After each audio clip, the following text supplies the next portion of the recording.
Bonjour tout le monde. Nous revoilà au chevet de la 330CI qui a eu droit au traitement de ces quelques points de rouille à l'occasion du dernier épisode. Cette fois-ci, c'est l'intérieur qui va avoir droit à une cure de jouvence bien méritée. Comme vous le voyez, comme nombre de ces sièges sport montés dans des E46, le coussin latéral se découd côté conducteur. Je vais essayer de corriger ça de la meilleure des manières, sans tenter de bricoler péniblement sur place.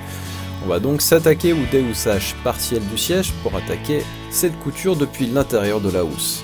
Après ça, on pourra aussi passer un peu de temps à rendre ce cuir plus présentable.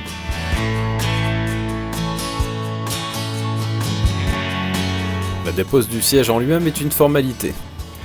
Deux vis et deux écrous aux extrémités de chaque rail et la prise électrique assurant le lien avec toutes les fonctions de la pièce.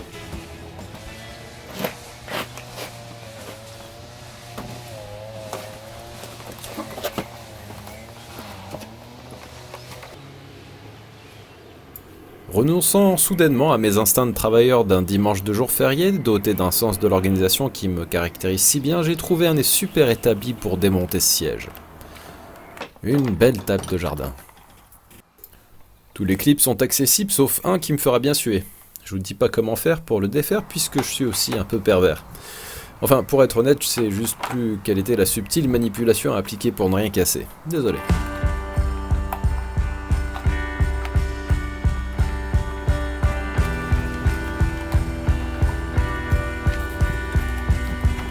Voilà ensuite le bloc interrupteur qui vient, puis le support en plastique lui-même vissé sur le châssis du siège.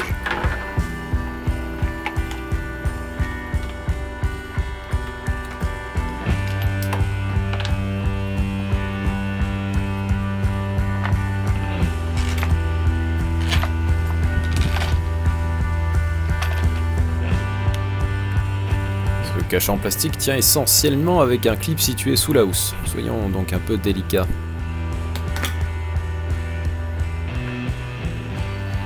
Les pions permettant de bloquer la coque arrière du dossier vous feront pousser des jurons, vous verrez. Ne risquez pas de s'enfuir.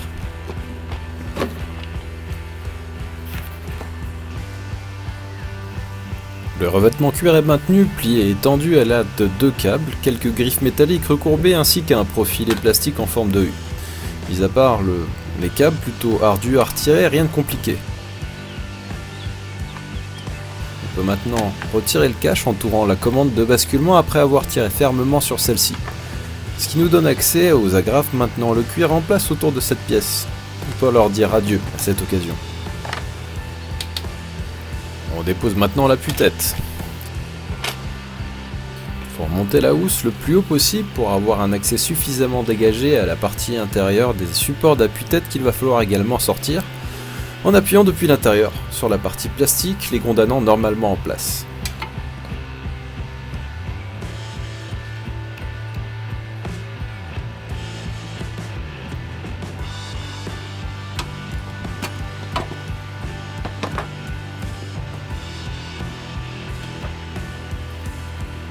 Voilà qui nous donne une vue dégagée sur notre futur chantier. On va maintenant pouvoir retourner une partie de la housse pour accéder aux coutures. La bonne nouvelle avec le problème de siège, c'est que ce n'est pas le cuir qui se déchire mais juste le fil. On va donc réutiliser les trous d'origine, ce qui facilite grandement l'opération, surtout réalisée à la main.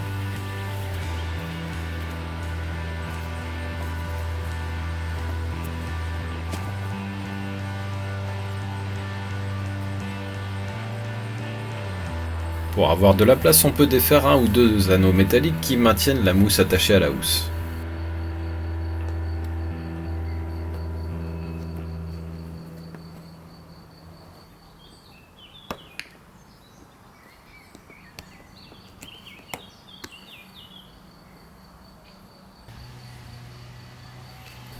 Allez, on peut commencer à recoudre après avoir retiré le fil HS.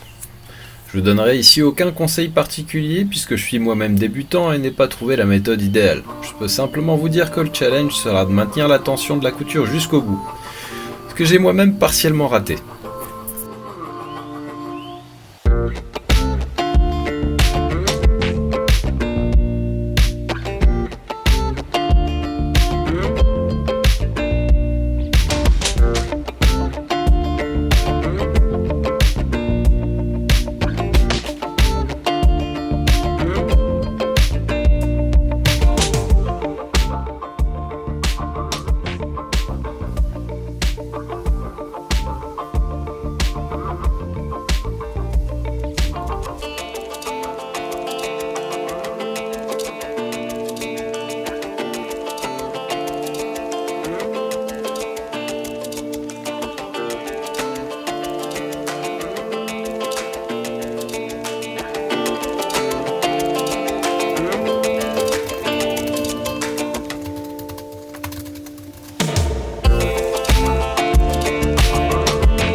bonne demi-heure plus tard, vous aurez peut-être atteint votre limite de patience en matière de couture et vous vous direz que bon, c'est pas parfait mais mieux qu'avant.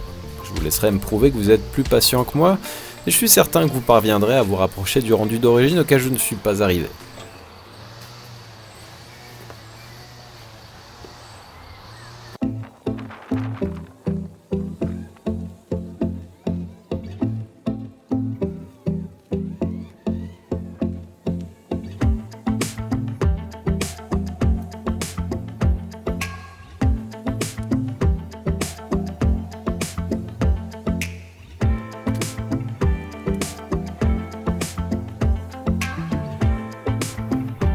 Maintenant que j'ai rangé le matériel de mercerie avec mon kit de tricot préféré, je vais tenter de rafraîchir un peu l'aspect du siège avec un restant de cuir liquide légèrement périmé et de la teinte qui me restait de la 535 vue au cours d'une dizaine d'épisodes. Avant tout, il faut nettoyer et particulièrement bien dégraisser la surface pour que l'accroche soit la meilleure possible.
Vous pouvez voir ici quelques techniques d'application que j'ai l'habitude d'utiliser en fonction des dégâts à corriger. Je tamponne sur les zones très abîmées histoire d'avoir une épaisseur de teinte plus importante et à l'inverse, je frotte sur les surfaces en bon état pour ne pas trop en mettre, ce qui finirait par cacher la texture naturelle du cuir.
Une fois le tout fini, on peut passer un produit de scellement pour protéger les surfaces les plus exposées au frottement.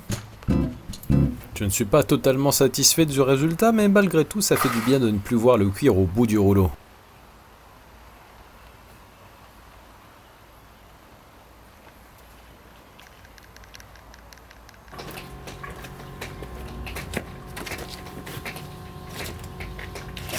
Il est temps de réinstaller le siège. Dans cet habitacle, il me reste encore ces plastiques situés sous la coudoir des deux portes.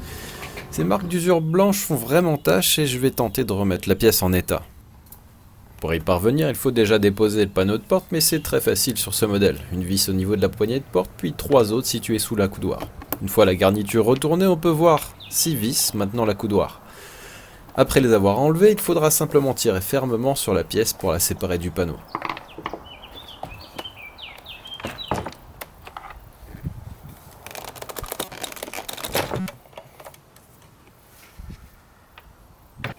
Il vous reste ensuite à faire levier sur la partie cuir si votre modèle en est doté.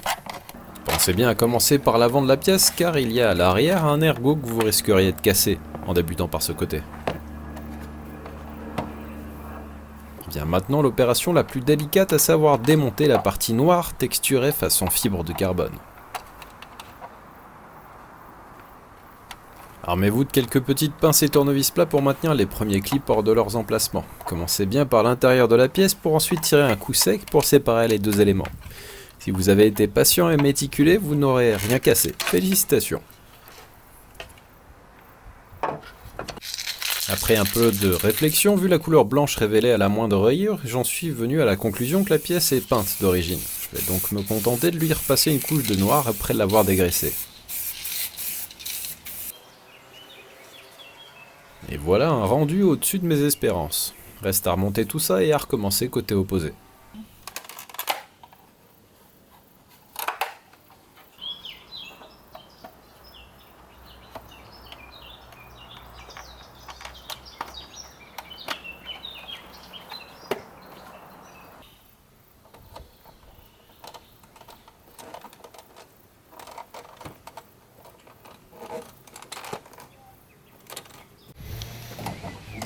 Rappelons-nous un instant d'où on vient pour mieux profiter du rendu auquel on parvient.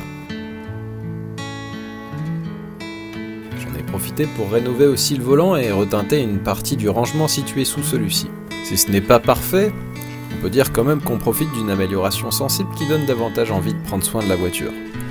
J'admets être un peu déçu par mon travail de couture, mais bon, j'ai le secret espoir de trouver un siège passager de véhicule en conduite à gauche qui devrait logiquement être en super état.